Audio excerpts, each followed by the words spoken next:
ឯកឧត្តមនេតភក្ត្រារដ្ឋមន្ត្រីក្រសួងព័ត៌មាននៅរសៀលថ្ងៃទី24ខែវិច្ឆិកាឆ្នាំ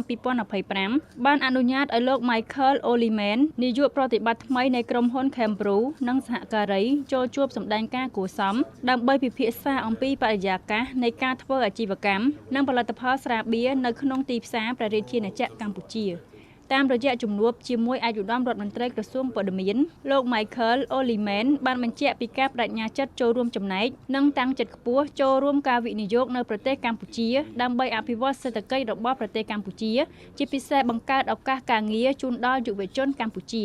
ក្នុងជំនួបនោះតំណាងសម្ព័ន្ធក្រុមហ៊ុន Carlsberg Group បានជម្រាបជូនពីសាវតានៃការឈានជើងចូលទីផ្សារកម្ពុជាបច្ចុប្បន្នភាពនៃប្រតិបត្តិការអាជីវកម្មខ្សែសង្វាក់ផលិតកម្មភេសជ្ជៈរបស់ក្រុមហ៊ុននិងការចែកចាយលក់នៅក្នុងទីផ្សារជាពិសេសការធ្វើទំនើបកម្មនិងផែនការកំណែទម្រង់នានាដើម្បីលើកកម្ពស់គុណភាពនិងប្រជាប្រិយភាពផលិតផលរបស់ខ្លួនក្នុងទីផ្សារដែលកំពុងមានការប្រកួតប្រជែងក៏ដូចជាស្នើសុំការចែករំលែកទស្សនៈនិងអនុសាសន៍ពីសំណាក់ឯកឧត្តមរដ្ឋមន្ត្រីផងដែរជាមួយគ្នានេះដែរលោកក៏បានវិតម្លៃខ្ពស់ចំពោះប្រទេសកម្ពុជាដែលមានការរីកចម្រើនជាលំដាប់ទាំងផ្នែកសេដ្ឋកិច្ចក្រោមការដឹកនាំរបស់សម្ដេចតេជោហ៊ុនសែនអតីតនាយករដ្ឋមន្ត្រីនៃកម្ពុជានិងបន្តវេនដោយសម្ដេចបវរធិបតីហ៊ុនម៉ាណែតនាយករដ្ឋមន្ត្រីនីតិកាលទី7នៃរដ្ឋសភាលើការអភិវឌ្ឍប្រទេសកម្ពុជាលោកក៏បានមើលឃើញពីសក្តានុពលរបស់ប្រទេសកម្ពុជាដែលបានបោះជំហានយ៉ាងស្វាហាប់រហ័សរហួនលើការងារអភិវឌ្ឍប្រទេសជាពិសេសមានប្រជាជនវ័យក្មេងដែលពោរពេញដោយសមត្ថភាពដែលជាកម្លាំងចលករមួយដ៏រឹងមាំឆ្លើយតបនឹងតម្រូវការជាក់ស្ដែងរបស់វិស័យឯកជនដែលមកបណ្ដាក់ទុនវិនិយោគនៅកម្ពុជាពាក់ព័ន្ធនឹងការផ្សព្វផ្សាយពាណិជ្ជកម្មគ្រឿងស្រវឹងលោកបានបដិញ្ញាចិត្តគោរពតាមគោលការណ៍និងច្បាប់ផ្សេងៗរបស់ប្រទេសកម្ពុជាដើម្បីធ្វើយ៉ាងណាអនុវត្តឲ្យបានត្រឹមត្រូវនិងភាពស្មោះត្រង់នៃការប្រកួតប្រជែងដោយស្មើភាពជុំវិញការផ្សព្វផ្សាយពាណិជ្ជកម្មគ្រឿងស្រវឹងជាការឆ្លើយតបឯកឧត្តមនេតភក្ត្រាបានថ្លែងអំណរគុណដល់ក្រុមហ៊ុនដែលបានបោះទុនមកវិនិយោគនៅក្នុងប្រទេសកម្ពុជាបង្កើតការងារថ្មីៗដល់ប្រជាជនកម្ពុជា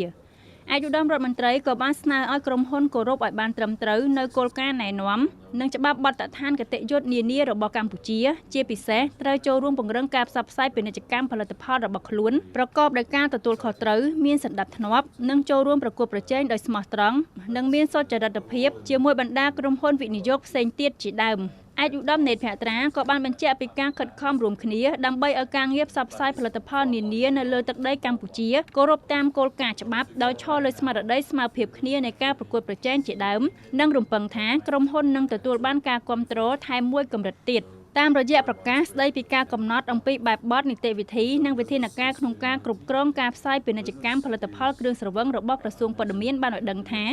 ការផ្សាយពាណិជ្ជកម្មផលិតផលគ្រឿងស្រវឹងត្រូវគោរពទៅតាមគោលការណ៍ដែលបានកំណត់ដោយក្រសួងព័ត៌មានគោលការណ៍ដែលត្រូវបានកំណត់ក្នុងប្រកាសទាំងនោះរួមមានមិនអនុញ្ញាតផ្សាយពាណិជ្ជកម្មឃោសនានិងការផ្សព្វផ្សាយលក់គ្រឿងស្រវឹងដោយយកទស្សនិកជនឲ្យទទួលទានគ្រឿងស្រវឹងនៅលើឆាកកម្មវិធីនានាមិនអនុញ្ញាតឲ្យផ្សាយគ្រឿងស្រវឹងផ្ដោតលើគោលដៅអនីតិជនឬយកអនីតិជនមកផ្សាយ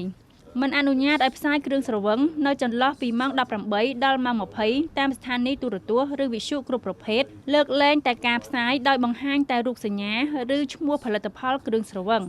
ប្រភពដដែលបានបន្ថែមថាពាណិជ្ជកម្មផ្សាយគ្រឿងស្រវឹងត្រូវមានចម្ងាយមិនតិចជាង200ម៉ែត្រជាពិសេសនៅជុំវិញបរិវេណទីតាំងមួយចំនួនដូចជាគ្រឹះស្ថានសិក្សាគ្រឹះស្ថានសុខាភិបាលគ្រឹះស្ថានឃោសនារមណីយដ្ឋានវប្បធម៌ប្រវត្តិសាស្ត្រនិងអាកាសយានដ្ឋានអន្តរជាតិការបង្ហាញពីការទទួលទានគ្រឿងស្រវឹងជាលក្ខខណ្ឌតម្រូវឲ្យសង្គមទទួលស្គាល់ឬសម្រាប់ជោគជ័យក្នុងសង្គមឬមោទនភាពជាតិត្រូវបានហាមឃាត់និងត្រូវគោរពអ្នកមានដំណំរួមមានអ្នកកាន់សាសនាវប្បធម៌អ្នកមានជំងឺនិងស្ត្រីមានផ្ទៃពោះ